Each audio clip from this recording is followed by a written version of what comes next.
Bonsoir à tous et bienvenue dans le 12e numéro de ce Social Gone Show. Une actualité chargée, l'actualité de l'OL en cette trêve internationale. Alors, 4 parties pour ce nouveau numéro. On va tout d'abord commencer par les matchs internationaux et nos Lyonnais en sélection. On reviendra rapidement sur le match OL-Barça en Ligue des Champions. On évoquera la double confrontation contre Rennes et les objectifs de l'OL pour cette fin de saison. Avec nous ce soir pour débriefer l'actualité de l'Olympique Lyonnais, Hugo qui est de retour avec nous. Salut Hugo. Salut Baptiste, l'intérim se passe bien? Ça va très bien, merci à toi. J'espère que tu reprendras la place bientôt si tu le souhaites. Salut, Ouais. salut Kim. Salut Baptiste. Et Alain est avec nous aussi, rédacteur Social Gone. Salut Alain. Salut Baptiste, salut à tous. Alors pour commencer, on va revenir sur les Lyonnais avec leur sélection nationale. On va notamment parler de nos Lyonnais en équipe de France avec Nabil Fekir et Tanguy Ndombele, mais aussi de Memphis qui a brillé avec les Pays-Bas, notamment contre l'Allemagne avec des buts et des passes décisives. Alors pour commencer, les résultats de l'équipe de France, ils ont été positifs avec une victoire 4-1 et une victoire 4-0 dans les éliminatoires pour l'Euro 2020. Mais malheureusement, Nabil Fekir n'a joué que 10 minutes avec une entrée contre la Moldavie en cours de jeu à la 80e minute. Et Tanguy Ndombele n'a pas pu jouer avec l'équipe de France et son coéquipier Nabil Fekir. Alors Alain, que penses-tu des Bleus en sélection et notamment sur le fait qu'il n'ait pas pu beaucoup s'exprimer? Bah écoute, pas grand chose, enfin, du moins pour Fekir, très franchement, moi je n'étais pas complètement convaincu qu'il avait là à l'instant T sa place dans le groupe France, parce que c'est vrai qu'il fait une saison quand même un peu mi-raisin. Ndombele, j'étais beaucoup plus chaud concernant, c'est dommage qu'il n'ait pas joué là, j'ai dit que Deschamps avait préféré faire entrer Lemar notamment plutôt que Ndombele, je crois que c'était contre l'Islande. C'était hier soir, ouais. Voilà. Donc, décevant, quoi. Mais enfin bon, après, c'est difficile il a gagné 4-0 et 4-1. Justement, par rapport à ces scores fleuves, il aurait pas pu les faire rentrer plus tôt et leur donner plus de temps de jeu. Ouais, totalement. Notamment Fekir, moi je pense qu'il y avait la place pour lui donner un petit peu plus que 10 minutes, effectivement. Mais bon, après, dans le contenu, bon, c'est des joueurs notamment pour Ndombele, c'est un joueur d'avenir de toute façon, donc je pense que il est dans une phase de familiarisation avec le groupe France, avec les A, et aucun doute sur le fait qu'il va faire sa place, lui, dans le groupe, quoi. Hugo, qu'en penses-tu? Non, moi je trouve que c'est assez logique de la part de Didier Deschamps de s'appuyer sur le même groupe qui a remporté la Coupe du Monde. Puis de toute façon, les résultats positifs, voilà, la victoire 4-1 et 4-0 de l'équipe de France donnent de toute façon raison à Didier Deschamps. Je trouve son management plutôt cohérent. Après, c'est vrai que c'est un peu triste de pas avoir vu Fekir et Ndombele un peu plus. Ndombele, on n'a même pas vu du tout sur le terrain, ne serait-ce qu'hier soir. Mais moi, je trouve ça plutôt logique de la part de Didier Deschamps qui fait confiance à ces mêmes hommes. Et puis, de toute façon, les résultats lui donnent raison. Et Kim, justement, malgré dans cette année de transition entre la Coupe du Monde et l'Euro, ce serait pas le temps de tester des nouveaux joueurs comme Nabil Fekir et Ndombele côté lyonnais pour Didier Deschamps? Ouais, je suis tout à fait d'accord avec toi parce que je pense que voilà, c'est cette petite transition-là, on peut profiter de tester des nouveaux systèmes de jeu, de voir des nouveaux joueurs aussi faire leur preuve, hein, et puis remplacer certains joueurs qui pas forcément à l'Europe. Donc, je sais pas, j'ai un petit peu été déçu. Après, oui, comme le disait Hugo, c'est cohérent. C'est le groupe qui a gagné la Coupe du Monde, mais c'est vrai que j'aurais préféré qu'il fasse un peu plus tourner au vu des adversaires qu'il y avait, parce que Moldavie, Islande, c'est pas l'Angleterre, c'est pas l'Espagne. Il aurait pu se permettre de faire un petit peu plus tourner, et puis au vu aussi du score quand même assez large, un petit peu déçu quand même de ne pas avoir vu au moins une bombe Après, moi, je veux bien que Fekir et Ndombele jouent plus souvent en équipe de France, mais à l'heure actuelle, qui vous sortez du 11 de départ de l'équipe de France pour ces deux joueurs-là? Elle est là la question. Alors, est-ce que ce serait un changement de dispositif? Est-ce que ce serait une refonte totale de l'équipe de France avec des joueurs un peu plus vieux comme des Matuidi à gauche, même s'il est compétent de ne pas avoir sa place? Elle est là la question. Alain? Voilà. Ouais, Fekir c'est difficile, hein. En meneur de jeu comme ça, Griezmann, il marche sur l'eau, quoi. En ce moment, tu peux difficilement mettre un Fekir un peu sur en dents de scie cette saison, le mettre à la place de Griezmann qui casse la baraque actuellement, quoi. Donc, je trouve. Donc voilà, Dombélé dans la rotation, moi encore une fois, ça m'aurait pas choqué de le voir même de le voir puisqu'il a pas joué lui. Plus que Fekir. Ouais, moi très franchement sur l'instant T là, sur les prestations, sur ce qu'on voit en club essentiellement, ouais, clairement, je trouvais plus légitime Dombélé que Fekir le voir sur le terrain. Mais en même temps, Fekir a plus d'expérience. Dombélé est beaucoup plus jeune, c'est ce que je disais tout à l'heure, il a plus de temps et il est vraiment dans une phase d'intégration au A qui vont de toute façon l'inscrire sur la durée, je pense, à moins d'un accident. Mais je pense que Ndombele, on va le revoir quoi qu'il arrive en équipe de France. Fekir, c'est plus en pointillé en ce qui me concerne, je trouve qu'il va falloir vraiment qu'il retrouve un très très bon niveau pour prétendre bousculer un petit peu la hiérarchie. Puis si Ferland Mendy ne s'était pas blessé à Barcelone, de toute façon, il aurait joué là ces 2 matchs. Il y aurait eu au moins un Lyonnais titulaire sur ces 2 matchs à la place de Kurzawa. Tout à fait. Donc affaire à suivre chez les Lyonnais en bleu. On va maintenant évoquer Memphis qui a brillé, contrairement à ces derniers temps, côté lyonnais qui a brillé avec la sélection néerlandaise. Déjà double buteur et double passeur dans début de semaine, un peu plus tôt dans la semaine face à la Biélorussie. Memphis a encore porté son équipe. Il a été impliqué dans 2 buts des Pays-Bas face à l'Allemagne dans ces éliminatoires. Donc est-ce qu'on a retrouvé le grand Memphis avec les Pays-Bas qui serait bon signe pour la fin de saison côté lyonnais, Kim? Memphis, il a une sorte de double visage facette. Alors je me dis, ok, ses prestations sont juste incroyables avec la sélection des Pays-Bas, mais est-ce qu'il va pouvoir refaire ce qu'il a fait avec l'OL? C'est ça en fait qui pose un peu problème avec Memphis. C'est des perfs énormes en sélection contre l'Allemagne, la Biélorussie, pardon. Mais je crois en lui, en espérant qu'il continue en fait sur cette voie-là avec l'OL, mais on le sent quand même libéré sur les terrains quand il est avec la sélection. Hugo, ton avis sur Memphis? Non, mais c'est clair que cette saison, Memphis réalise pas une superbe saison à l'Olympique Lyonnais. J'ai d'ailleurs vu une statistique qui m'a un peu fait sourire ce matin, c'est que Memphis a mis 7 buts cette saison avec sa sélection, il n'en a mis que 6 avec Lyon. Il réalise pas sa meilleure saison sous le maillot lyonnais. Là, il a été très en forme avec sa sélection durant ce dernier rassemblement. J'espère que ça va justement le rebooster pour cette fin de saison, car pour que l'Olympique Lyonnais puisse accomplir ses objectifs, ça passera forcément par un très grand Memphis de paille, et ça sera de toute façon que bénéfique pour le club et pour le joueur si jamais celui-ci veut s'en aller cet été et viser un club du top 5 comme il l'a répété dans les médias. Alain, est-ce que Memphis choisit ses matchs cette saison? C'est une bonne question ça. Écoute, je n'en sais absolument rien parce que je suis pas dans sa tête. Après, effectivement, si on se base uniquement sur les performances, il y a de quoi se poser des questions. 3 buts, 3 passes D en 2 matchs, c'est du Memphis qu'on avait en fin de saison dernière à Lyon. C'est sur ces bases-là. Il en est à 15 buts en 45 sélections, donc sachant qu'il vient d'en mettre 3, c'est quand même voilà, qu'il y a une grosse progression même en sélection, je veux dire. Mais à Lyon, et c'est vraiment le mystère Memphis, c'est qu'il arrive quand même à faire des stats très très honorables, même en faisant des saisons plutôt très décevantes finalement par rapport à ce qu'il est capable de faire. Donc ouais, il y a probablement un facteur psychologique. Alors est-ce que c'est de la volonté, est-ce que c'est conscient, inconscient, ça j'en sais rien. Mais effectivement, il y a clairement des questions à se poser sur le rendement de Memphis à Lyon cette saison, quoi.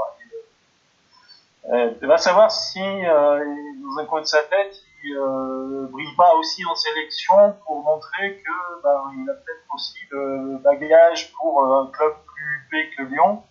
Alors là-dessus, je me permets de te couper. Il y a eu des rumeurs comme quoi Liverpool sera intéressé pour recruter Memphis.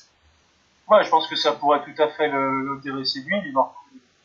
Enfin, voilà, c'est quand même au-dessus de l'OL. Il n'y a pas photo.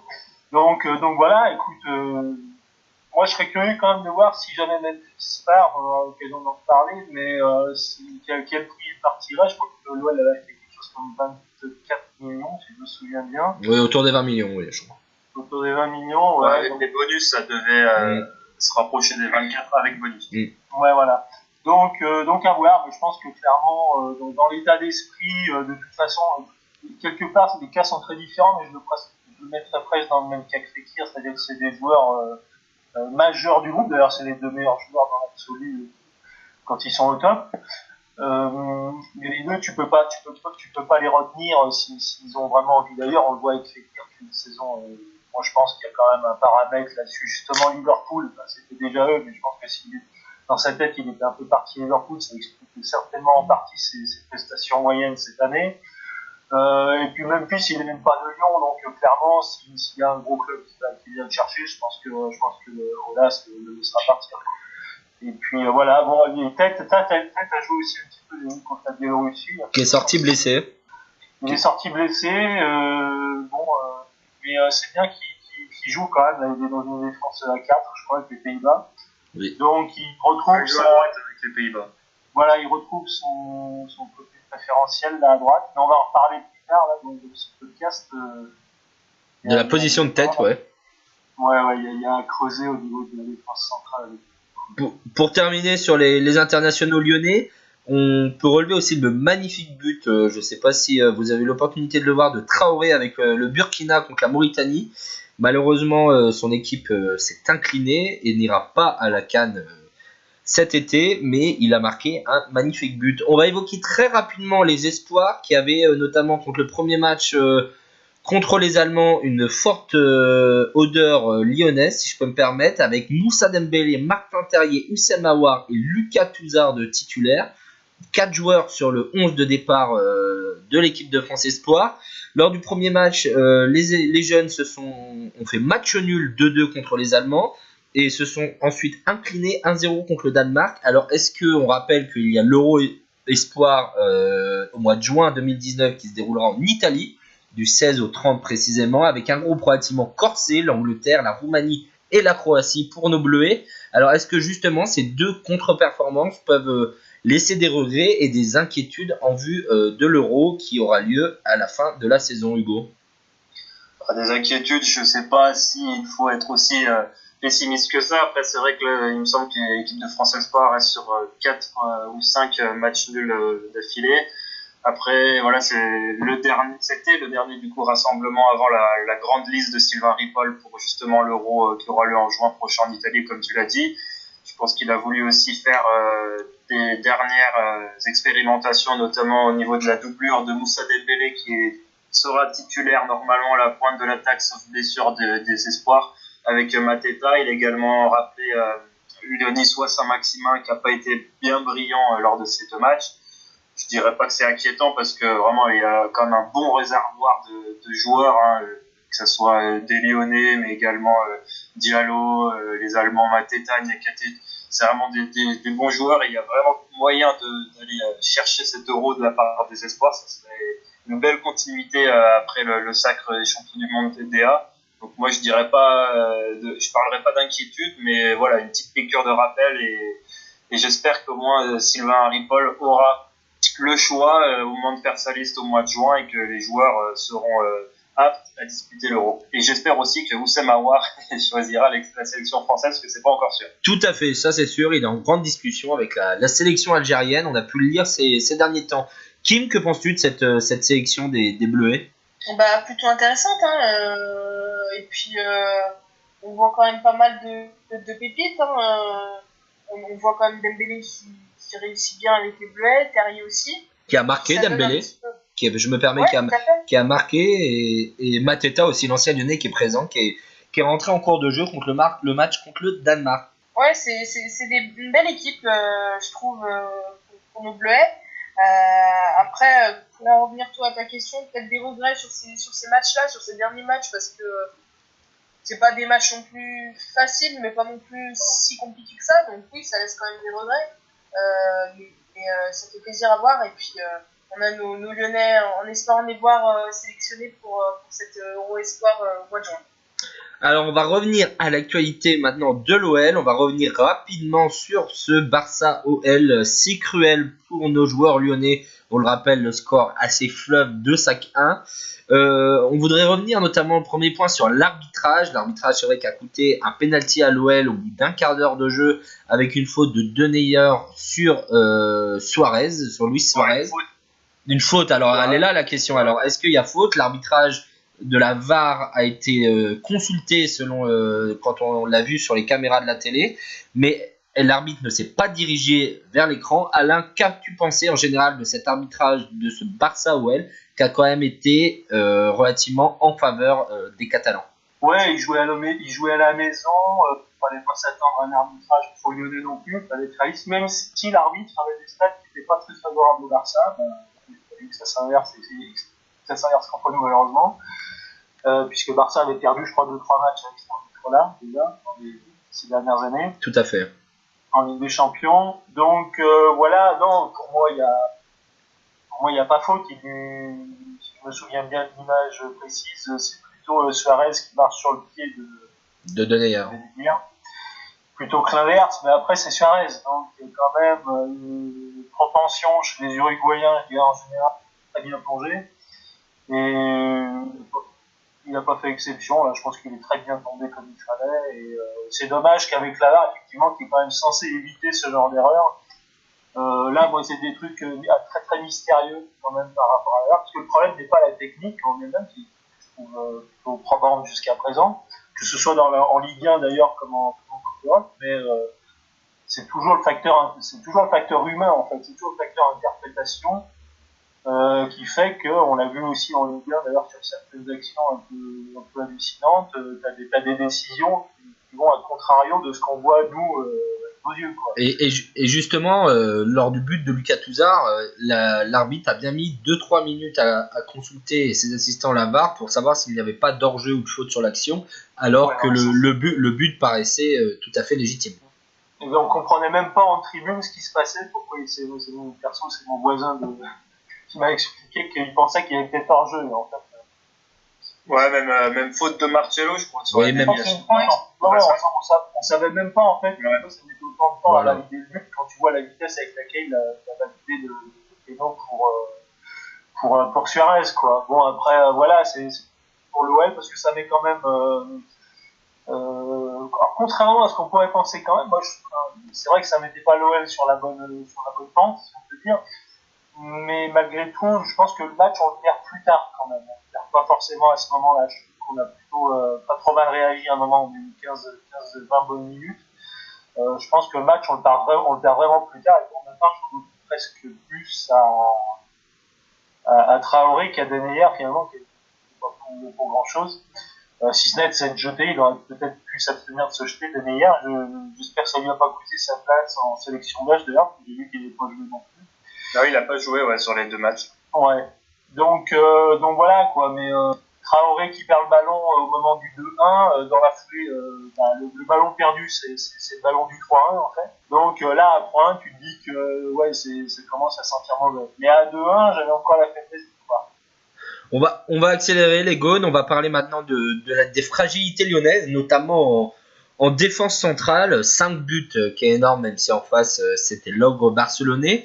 Hugo, qu'as-tu pensé de cette défense centrale alignée au Camp Nou, avec notamment Marcelo qui revenait de blessure sur le match d'avant, qui était jusqu'au dernier moment incertain pour cette rencontre et qui s'est notamment montré très fébrile face aux hommes de Léo Messi.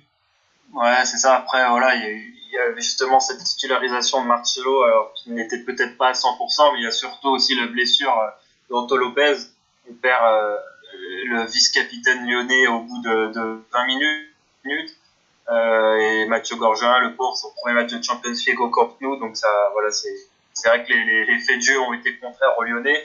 Pour revenir à la défense centrale, c'est vrai que moi, avec la blessure du coup de Kenny Tété là récemment avec les Pays-Bas, où Bruno Genesio l'avait sur les derniers matchs lancé en défense centrale, je pense que ça remet un peu en cause son idée et on se dirige vers une fin de saison où comme le début de la saison, Denayer et Marcelo devraient être titulaires sur ce poste-là, je pense, à cause de cette blessure. Kim, malgré nos problèmes en défense centrale, on l'a dit, comment faut permettre à l'OL de passer un palier et de pouvoir de nouveau s'affronter à même niveau des équipes comme Barcelone, Manchester City, même s'ils s'étaient imposés en début de saison en Angleterre. Bah, c'est difficile. Comment franchir un palier avec un staff, un coach comme ça, quoi. Je veux dire, bon voilà, Marcelo, oui, il était en défense centrale avant sa blessure. C'était quand même avec des meilleurs une bonne charnière, malgré les petits problèmes que Marcelo a eu dernièrement en défense. Mais on met pas un joueur qui est fébrile, même si c'est le Barça. Je veux dire, je pense qu'il a pris des risques en mettant Marcelo qui n'était pas à 100%. Maintenant, comment réussir à être fort contre ces équipes-là, bah, je pense qu'il manque pas grand-chose parce que voilà, on l'a montré à Manchester City avec la victoire en début de Champions League. Ça s'est pas joué à grand-chose, je pense. Le on aurait pu faire quelque chose, mais voilà, c'est la défense, je pense, qui pêche quand même pas mal et puis petit je pense pas. Moi, mon plus gros regret sur cette double confrontation, au-delà du fait que voilà, la défense a failli lors du match retour en encaissant 5 buts, c'est que pour moi, sur 180 minutes, sur l'ensemble des 2 matchs, l'OL n'a au final joué que 20 minutes grand maximum. Et voilà, c'est là que tout mon regret, parce qu'on a vu que quand l'OL a décidé un peu de s'activer au Camp Nou et de mettre un peu le feu dans la défense barcelonaise, que Lucas Touzard a trouvé la marque et que les Lyonnais auraient pu plus emballer le match et vraiment croire en l'exploit au-delà des 20 minutes. Alain, très rapidement, comment cette OL-là peut évoluer? Ouais, bah écoute, je pense qu'effectivement, la défense, de toute façon, bon, on le sait, c'était l'assise de l'équipe voulue par Genesio. Marcelo n'a pas répondu à ce niveau-là, parce que c'est vrai que cette année, il fait plutôt une mauvaise saison. Moi, je regrette, c'est aussi dans le programme du jour, là, mais peut-être en défense centrale, je pense qu'on aurait dû le tester bien avant. Et ça aurait constitué une vraie alternative à ce Marcelo un peu sur une patte qu'on traîne depuis un petit moment maintenant. Donc voilà, au niveau offensif, clairement, quand tu joues une équipe contre le Barça, et je me suis fait la réflexion d'ailleurs au moment du match, je crois que c'est Dembélé et Memphis qui ont eu une occasion en première période au Camp Nou. Bon bah voilà, quand tu joues une équipe comme ça, les rares occasions que tu as, il faut essayer au moins de les cadrer déjà. Elle était contrée celle de Dembélé, elle partait super bien le 1 et elle était autant pour moi, parce que j'étais sur le côté, je voyais pas trop. Mais bon voilà, donc le réalisme offensif qui est un peu le mal lyonnais quand même cette saison, contrairement à la saison dernière. Je trouve que cette année on est vraiment en déficit au niveau du réalisme. Là, je suis d'accord avec toi. Et puis défensivement, effectivement, avoir une vraie charnière costaude avec des mecs fiables, quoi. Parce que même Marsal, qui a pu répondre présent sur certains matchs en troisième défenseur central, comme ça sur la défense à 5. Moi, Marsal, pardon, il est toujours très nerveux, il prend souvent des cartons. Pour moi, c'est pas je dirais l'autre, c'est pas la sécurité sociale, quoi. Donc, si tu veux franchir un palier en Ligue des Champions, si on a le bonheur de la rejouer, c'est pas tout à fait encore garanti, bah il faut clairement des mecs ultra fiables derrière, quoi. Alors c'est vrai qu'il y a eu l'incident Lopez, d'ailleurs on n'a pas trop parlé de ça, mais on a entendu dire au début qu'il s'était pris le ballon dans la figure. En fait, c'est pas pris le ballon dans la figure, je crois qu'il a vraiment pris un coup de... Ah oui. Je crois que c'est Piqué, non, qui vient de... Je crois que c'est Coutinho, non? C'est Coutinho. Pardon, le Brésilien. Exact. Donc bref, bon, après c'est un fait de jeu effectivement, mais voilà, il va falloir quand même garder de meilleur de satisfaction, je trouve. Et puis Marcelo peut-être une tweet, mais il Instagram souvent sur ses anciens clubs, je trouve. Là, oui, c'est vrai. Il y a eu pas mal de petites tasses aussi, donc s'il veut changer de crânerie, bah écoute. La porte est ouverte. Alors on va se projeter maintenant sur la fin de saison de nos Lyonnais. Donc on a parlé de tête, donc on va attendre qu'ils reviennent de blessure, mais c'est vrai que peut-être ce serait la solution en défense centrale en l'associant à Jason Denayer, le défenseur belge. On va surtout parler de Moussa Dembélé qui est en train d'exploser sur cette année 2019 avec en marquant énormément de buts. Hugo, que penses-tu de de ce numéro 9 qui est venu remplacer en début de saison Mariano qui étincelait par son talent la saison dernière, qui était un gros pari, a explosé Dembélé, mais aujourd'hui qui répond présent. Il a eu une période d'adaptation, mais qui a été normale, parce qu'il venait d'un championnat totalement étranger en Écosse, où il a fallu qu'il s'adapte au style de la Ligue 1 et à un nouveau club comme l'Olympique Lyonnais. Il a eu donc une période d'adaptation, même si c'était un peu compliqué pour lui en première partie de saison, parce qu'il n'était pas souvent titulaire. Et je pense que son but marqué dans le derby a été un vrai déclic pour lui, parce qu'on a vu qu'il a ensuite directement enchaîné, notamment face au PSG, en inscrivant un nouveau but. C'est vrai qu'il est en feu en ce moment. Il a d'ailleurs encore marqué avec les espoirs lors du dernier rassemblement.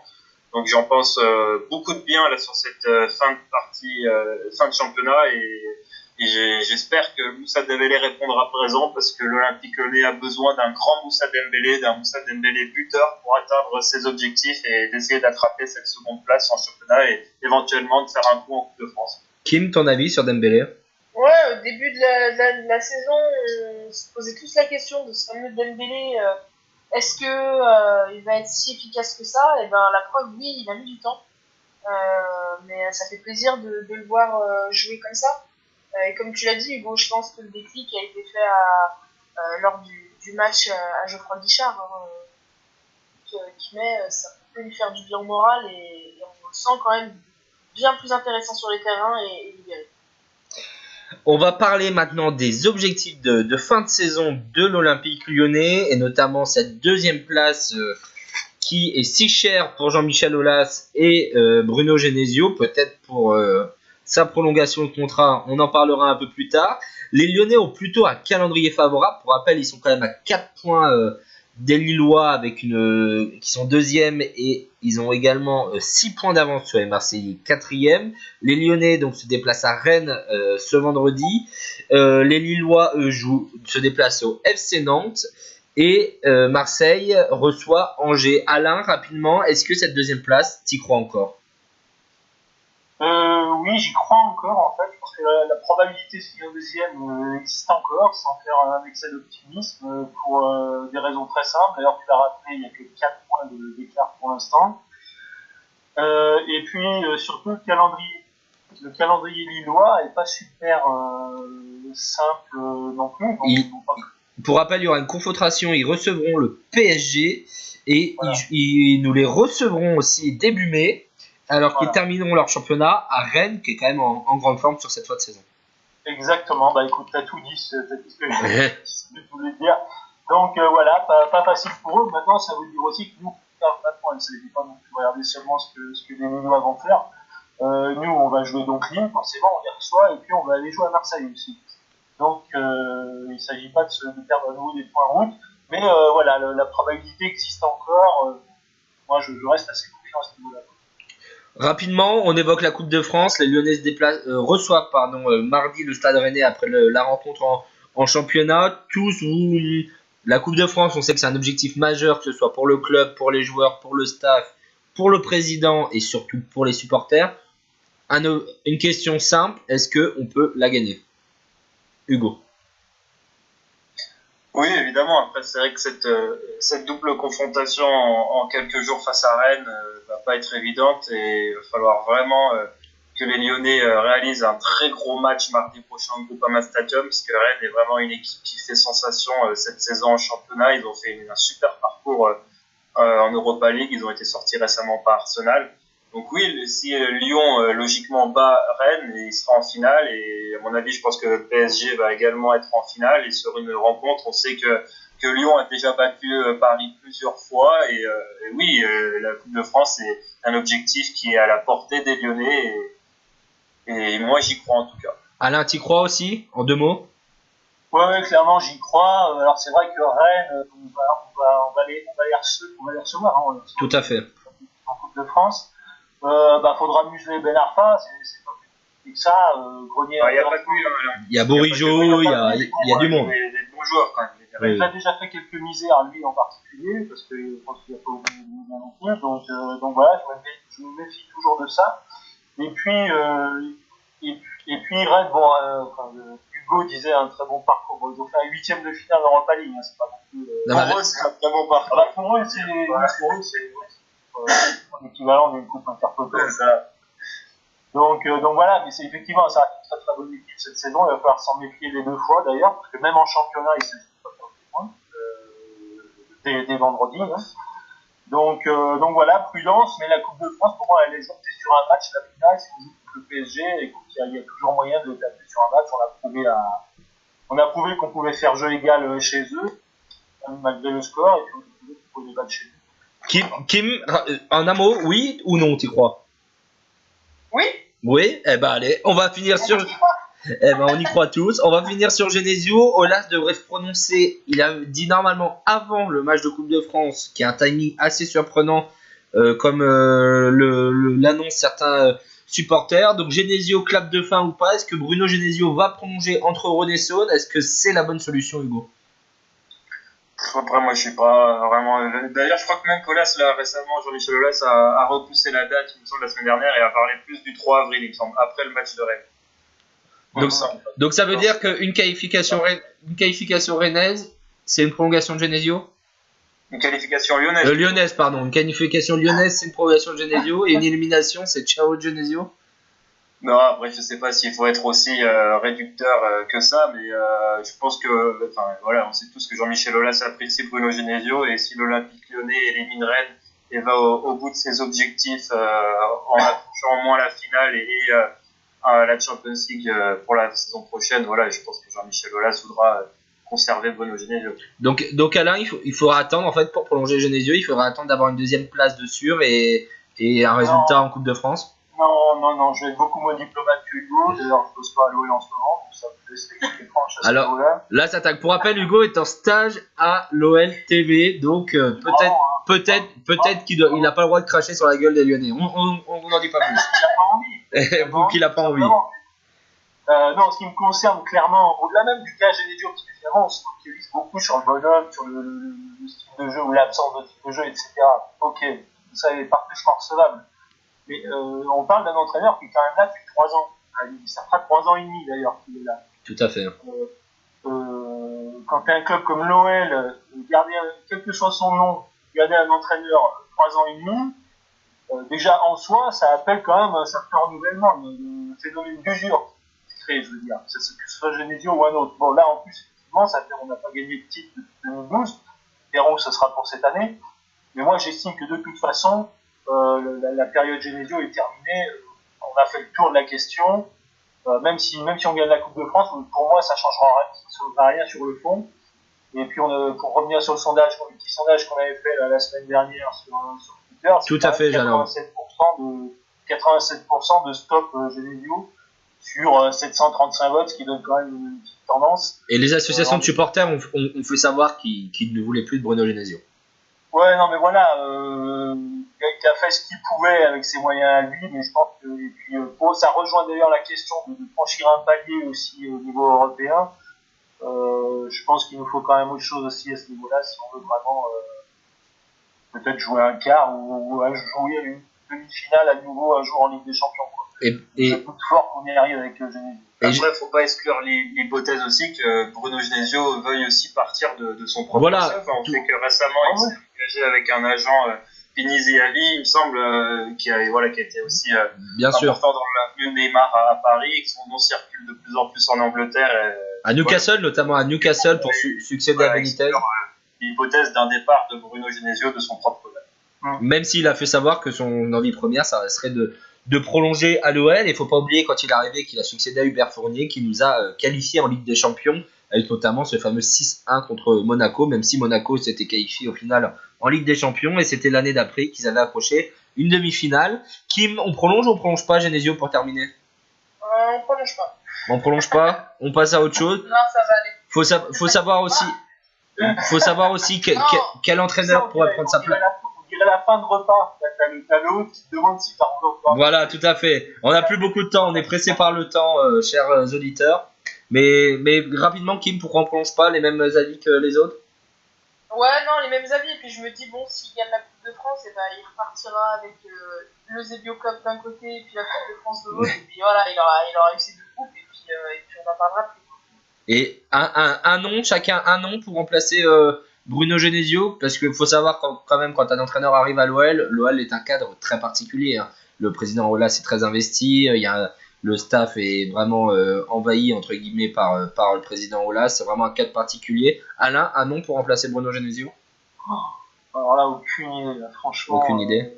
Tu laisses faire. C'est vrai qu'Aulas, c'est un Français. Est-ce qu'il y a un retour de garde? Parce que là, tu peux persuader, je crains un peu les retours par définition. Donc franchement, là, non, moi je ferais un mec qui a de la bouteille. Quoi. Et pas Laurent Blanc, pour couper court, parce que j'ai peur que Blanc sans Gasset, on sait pas ce que c'est. Quoi. Donc c'est pas le moment de faire des expériences. On a beaucoup parlé de Ranieri aussi. Ranieri est annoncé partant à la fin de son contrat de 6 mois avec la Roma. Il est arrivé pour aider la Roma après l'éviction du coach, après l'élimination contre Porto en Ligue des Champions. Ouais. Donc Ranieri, moi je prends Ranieri. Ranieri, tu prends Hugo, Ranieri, quelqu'un d'autre? Moi je prends plus Lucien Favre, même s'il est sous contrat avec Dortmund. Malgré sa belle saison réalisée du côté de Dortmund, malgré l'élimination en Ligue des Champions. Ouais, mais je pense que c'est un très bon entraîneur. Et s'il prend le championnat au Bayern, il va pas rester à Dortmund? Ah bah si, évidemment. Après là tu me demandes de choisir. Non mais faut voir ce qui est possible. Kim, Manon? Ranieri aussi. Ranieri, donc Ranieri, Laurent Blanc ou Lucien Favre, on verra. Souviens-toi de la petite phrase d'Ola, c'est pas très longtemps, quand il avait croisé Ranieri, je pense que dans les couloirs de Monaco, je sais plus. Oui, tout à fait. Il avait dit qu'il l'appréciait énormément. Bon, voilà. Ça vaut.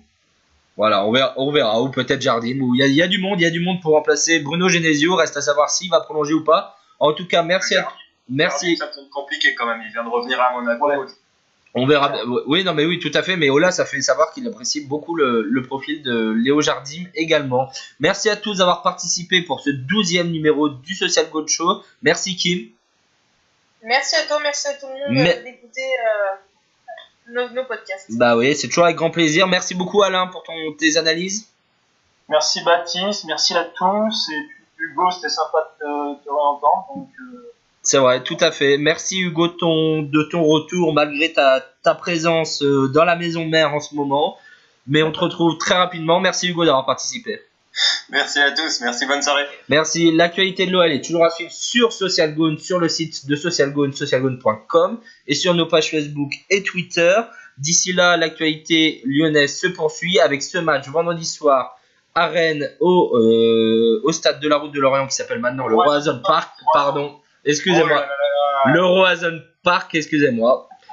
N'hésitez pas à commenter et à réagir à cette émission et on se retrouve très bientôt. Bonne journée et bonne soirée.